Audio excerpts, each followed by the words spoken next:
नमस्कार मित्रांनो, सर्वांचं स्वागत आहे आपल्या प्रफुल्ल पवार अकॅडमी या यूट्यूब चॅनलला. तर आज आपल्याला मराठीतील विशेष संधी, पूर्वरूप संधी आणि पररूप संधी हे की जे दोन महत्त्वाचे प्रकार आहेत संधी या टॉपिक मधले, ती इथं डिस्कस करायचे आहे. आणि बऱ्याचदा एक्झाममध्ये प्रश्न विचारले जातात, आपण कन्फ्यूज होऊन जातो नेमकं पररूप संधी आणि पूर्वरूप संधी ओळखायची कशी, कारण की ऑप्शनमध्ये दोन्ही गोष्टी असतात.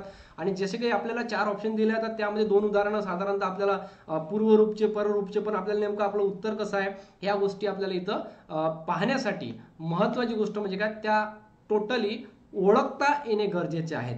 तर मी रिक्वेस्ट करेल तुम्हाला यानंतर या टॉपिकवरती तुम्हाला कुठल्याही पद्धतीची अडचण असणार नाही. मला फक्त आपले काही मिनिट इथं हवे आहेत. तर नमस्कार, मी प्रफुल्ल पवार आपल्याला या गोष्टी सांगण्याचा प्रयत्न करणार आहे. तर मराठीतील विशेष संधी, आज आपण टॉपिक पाहतो मराठीतील विशेष संधी. मला एकदा स्ट्रीम चालू झाली का पाहू द्या. मराठीतील विशेष संधी, तर याचे दोन प्रकार आहेत, पूर्वरूप संधी आणि पररूप संधी. याचे दोन प्रकार आहेत, पूर्वरूप संधी आणि पररूप संधी. आता याची एक ट्रिक्स लक्षात ठेवा तुम्ही. पूर्वरूप संधीचे, पूर्व म्हणजेच आधीचे रूप. पूर्व म्हणजेच काय, पूर्व म्हणजे आधीचे रूप आणि पररूप म्हणजे नंतरचे. ते मी तुम्हाला नंतरच सांगेल, ठीक आहे. आता पूर्वरूप म्हणजे आधीचे रूप.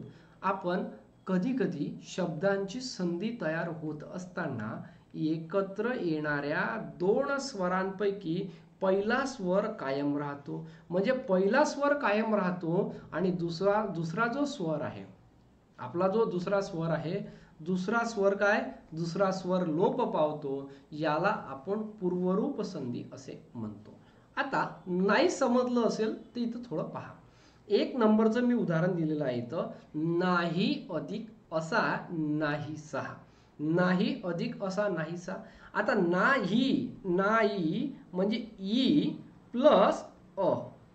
ई प्लस अ जवळ आल्यास, ई प्लस अ जवळ आल्यास त्याचा काय बनतो, त्याचा ईच बनतो. त्याचा ईच बनतो, बरोबर आहे. ई प्लस अ जवळ आल्यास त्याचा ई बनतो. मग याचं उत्तर कसं होईल, नाहीसा.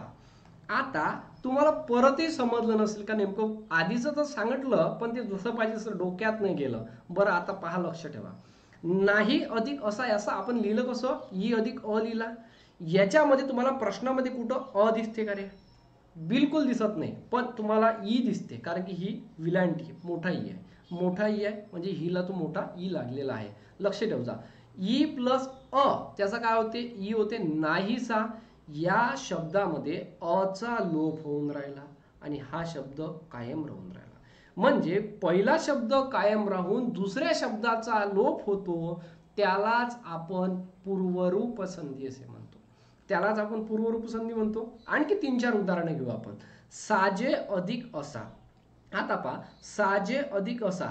आता याच्यामधला काय, याच्यामधला ये. याच्यामधला काय, याच्यामधला अ. ये अधिक अ जवळ आल्यास त्याचा काय बनतो, त्याचा येच राहतो. त्याचा येच म्हणजे पहिला शब्द कायम राहून दुसरा शब्द हा लोप पावतो. म्हणूनच याला पूर्वरूप संधी म्हणतात. पूर्वरूप म्हणजेच काय, पहिला आधीचं पहिला रूप हे कायम राहतो. म्हणजे साजेसा बनेल माझ्या मित्रांनो. आता खिडकी, मोठा ई प्लस आ. ई प्लस आ जवळ आल्यास ई कायम राहतो, आचा लोप होतो. हे का मी माझ्या खिशातलं सांगून राहिलो का? याच्या समोरचा जो शब्द आहे खिडकीत, याच्यामध्ये तुम्हाला खिडकी ई दिसतोय, ई दिसतोय, पण याच्यामध्ये आचा कुठं वापर झाला का, नाही झाला. म्हणून पहिला शब्द कायम राहिला, म्हणून पूर्वरूप संधी. आता आपण पाहूया दुसरा, चांगले अधिक असे. ठीक आहे, चांगले अधिक असे. प्रश्न काय बनेल, चांगलेसे. चांगलेसे. आता चांगले अधिक असे, चांगलेसे नंबर 1. नंबर 2, तुम्हाला कमेंट बॉक्समध्ये सांगायचे कोणते शब्द जवळ आले. त्यानंतर आळी, आळी अधिक आत. आळी अधिक आत काय होईल, आळीत. 3 नंबरचा कोणता होईल, लाडू. ठीक आहे, लाडू अधिक आत. लाडूत होते, लाडू अधिक आत, लाडूत होते. आता या तिन्ही गोष्टी आपण इथं पाहणार आहोत. या तिन्ही गोष्टी आपण इथं पाहणार आहोत. चांगले अधिक असे, आळी अधिक आत आणि लाडू अधिक आत, लाडूत. आता महत्वाची गोष्ट म्हणजे चांगले जे असे होते याच्यामध्ये कोणते शब्द जवळ आले? याच्यामध्ये ए अधिक अ जवळ आल्यास. आता चांगलेचे याच्यामध्ये ए दळलेला आहे, याच्यामध्ये ए दळलेला आहे, म्हणजे इथं साहजिकच हा शब्द कायम राहून पहिला शब्द कायम राहून दुसऱ्या शब्दाचा काय लोप झालेला आहे.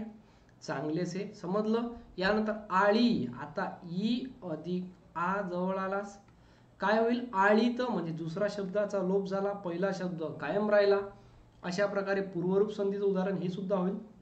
लाडू, आता लाडू, आता याच्यामधला उ याच्यामधला आ, याच्यामधला उ याच्यामधला आ येऊन लाडूत, लाडूत म्हणजे साहजिकच या शब्दाचा लोप होऊन पहिला शब्द कायम राहून राहिला. जिथं पहिला स्वर कायम राहतो किंवा पहिला शब्द कायम राहतो त्याला आपण म्हणू पूर्वरूप संधी. कोणता? पूर्व म्हणजे आधीचं. पाहून घ्या, प्रत्येक जागी आधीचं रूप कायम राहिलेलं आहे. प्रत्येक जागी आधीचं रूप, जिथं आधीचं रूप कायम राहते त्याला आपण पूर्वरूप असे म्हणतो. आता पररूप म्हणजेच काय?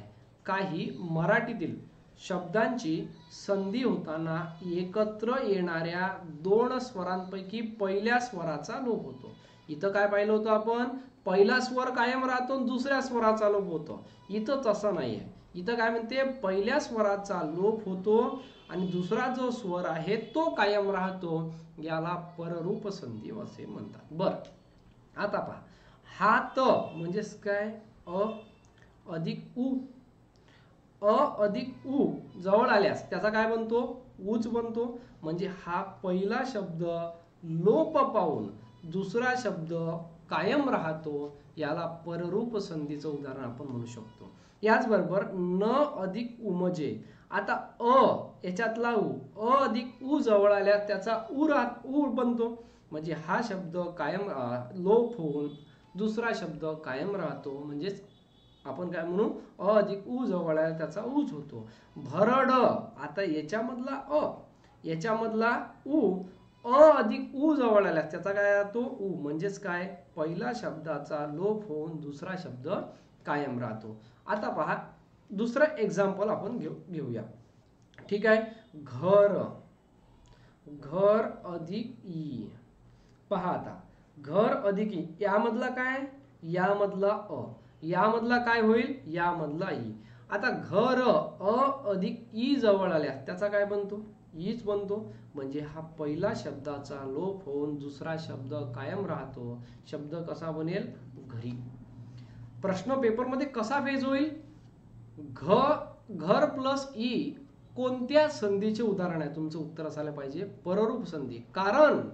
कारण घर अधिक ई या शब्दाची फोड केली असता लक्षात येते अ प्लस ई जवळ आल्यास त्यामध्ये अ चा लोप होऊन ई हा शब्द कायम राहतो. ई हा शब्द दुसरा आहे, पहिल्या शब्दाचा लोप होऊन राहिला म्हणून दुसरा शब्द आहे म्हणून पररूप. आधीचा शब्द जर कधी कायम राहिला असता तर पूर्वरूप. आधी म्हणजे पूर्वीचे, पर म्हणजेच नंतरचे.